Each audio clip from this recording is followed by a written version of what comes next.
I remember being at the grocery store and running into a friend of mine. I hadn't seen it in a long time. And she had little kids and I had little kids. And she was like, she was really overwhelmed.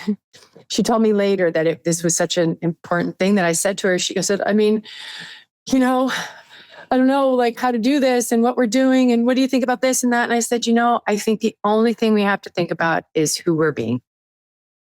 That's it. And then all of it like drops, right? It's like, who am I being with the person at the grocery store? That's, you know what I mean? Like who, you know, like I remember my middle son who's very compassionate. I would always cross the street. I'm Canadian. And I would always say, thank you to the people as I'm crossing the street. And he'd be on my court. We'd be walking and be like, thank you.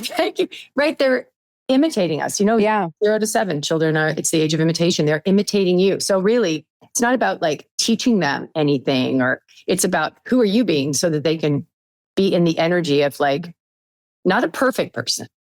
Because that's bullshit too. Like who you are, you know? But where you're stuck. Like I always felt like with kids that if I hadn't had kids, there's certain parts of my personality that I would have just accepted. That's who I am.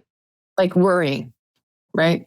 Yeah. Worrying all the time. Like that's just who I am. Like I can be open and trusting, but hit a point and I don't grow. Like that's just who I am. But then I had kids and I was like, that's not acceptable anymore.